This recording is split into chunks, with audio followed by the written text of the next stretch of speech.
Okay. Well, good morning to anybody who might be there.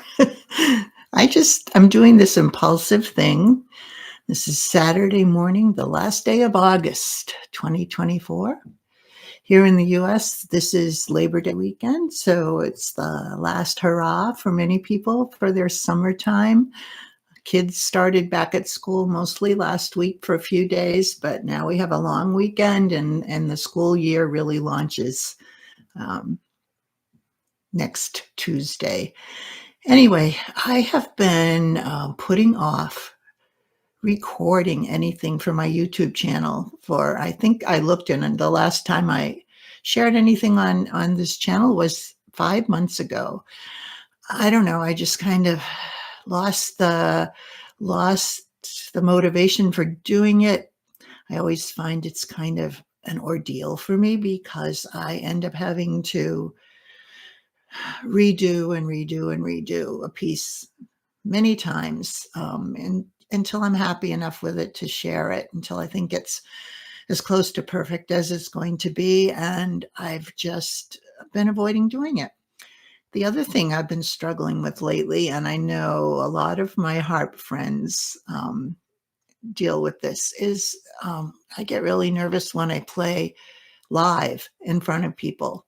Um, I've just started my 7th year as a harpist, or would this be my 8th year? Anyway, 7 years ago, I got my first harp, started to learn to play on and on. And, I've been working, I worked with a couple different teachers in person. And then once COVID hit, I started finding some online harp teachers and harp communities. And that's really been a great help to me. And I've met many wonderful people. And I know from, conversations we've had in the different harp groups, how many people struggle with performance anxiety. So I know the cure. It's no secret. The cure is just to keep on playing for people until you get more used to it. And, it's ironic. I used to be a music teacher, could get in front of a class with the piano or the guitar, and I wasn't nervous. And I can get up in front of a group of hundreds of people and speak. In my career as a school librarian, I did a lot of work presenting at conferences. Um, I can get up and talk in front of a crowd, no problem.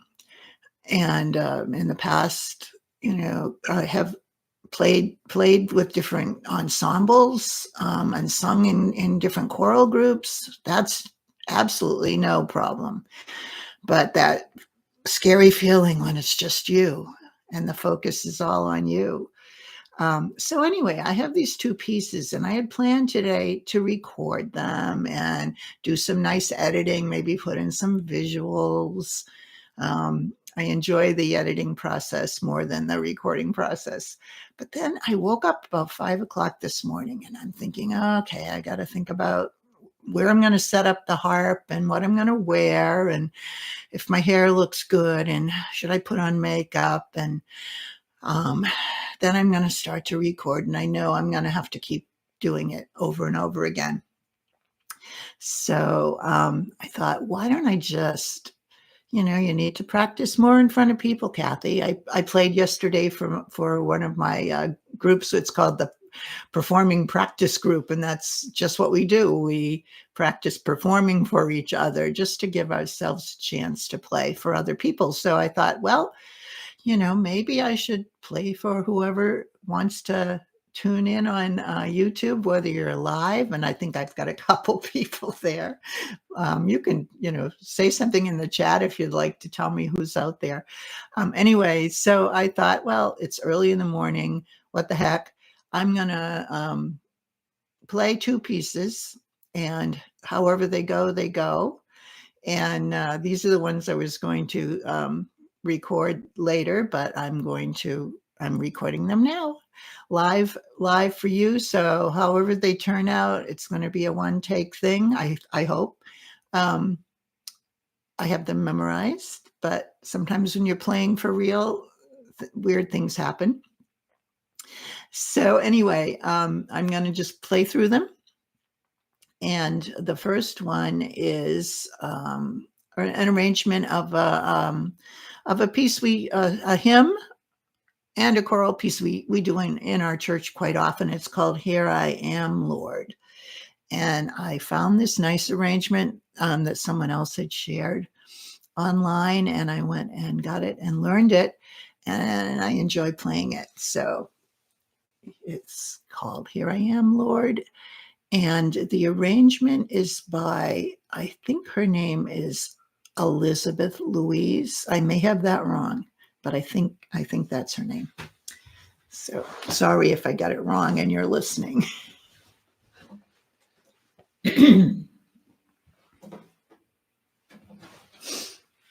By the way, before I do this, and if you have yours, join me. All right.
So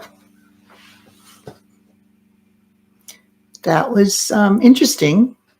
One thing that often happens to me when I play for people is shakes. Didn't have shakes. I had some little mental lapses that weren't major. So all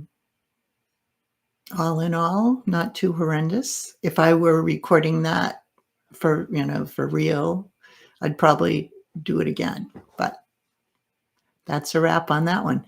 So the other one,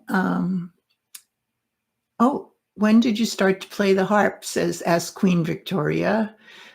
And thank you for the compliment. Your harp performance is so wonderful. I'm so excited someone's even here. On my birthday in August of 2017, my daughter-in-law surprised me by gifting me a harp that she had. She knew I'd always wanted to play. I've played other instruments. Harp was always kind of a fantasy. Anytime I saw a live harpist, I was just glued on them. Of course, many people are. There's just something magical, as you know, about this instrument. So Erin surprised me and she had just gotten herself another harp, and she gave me her first harp. And it was a small stony end. It had 21 strings, and I started her off on that. And I, through another friend, I found someone who could start me off with a few lessons. And me thinking, I'm a trained musician. I know how to read music. I've learned other instruments. I can do this on my own. So I worked on my own after having a few beginning lessons. Worked on my own for about a year and a half or so, and then found out there was actually another a teacher right here in my town. And she's wonderful. She's actually a Celtic scholar. She plays many Celtic instruments, including the harp, and sings, and she does presentations about the music and the stories of Celtic culture. So took lessons from her for a year, and then COVID hit, and that's when I went to found a couple of groups. I found Learning the Harp Together, Christy Lynn Murray, who's in South Africa, and joined her groups first. And then I found Heather Downey's How to Harp groups, and I'm still a member of both of those groups. And like I said before, have met many people and done a lot of the lessons and the courses that they've offered online, and also engaged in a lot of the live groups. So almost 8 years, 8 years plus about a month. So, but it's not the reading of music and learning about music theory and all of that stuff. Fortunately, have that background. It's mastering this instrument, which is so challenging. It's the most challenging instrument I've ever learned. And I think I'm somewhat intimidated by it. And there's pros and cons to hearing other people play and watching them progress. Because many of us have kind of progressed together through the last few years, and it's hard not to compare yourself to other people. And some people struggle more, and some people just take right off and find it very simple. So I think, in my mind, I can hear and know how the music should be better than I can actually produce it. So that's my my little struggle. But thanks so much for listening. And I'm so glad somebody's awake at this hour of the morning. I'm going to have another sip of my coffee, and then I'm going to play my other piece, and then that's going to be it for today. So I collect these Starbucks mugs from places that I travel to. I try to use a different one every day. This was Disneyland in California that I got this one. So I love them. They're just the right heft and size. I like a nice big cup. All right. I recently found this other piece on Josh Lane. I follow him. He's a harpist I follow. He does a Harp Tuesday program. And one of his Harp Tuesdays, he featured this piece called St. Columba's Moon, which was written by a lovely lady named Deborah Cook, who composes harp pieces but does not write music. And she asked him if he would write this piece down for her. And if you search Josh Lane, Harp Tuesdays, St. Columba's Moon, any of those things, if you want to find it, he made the music available free of charge. And she was inspired by waking up in the middle of one night, and this big full moon was just, as she said, lighting up the whole earth. And this tune came to her from that experience. And I think it's really, really pretty.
So, still working on those harmonics near the end.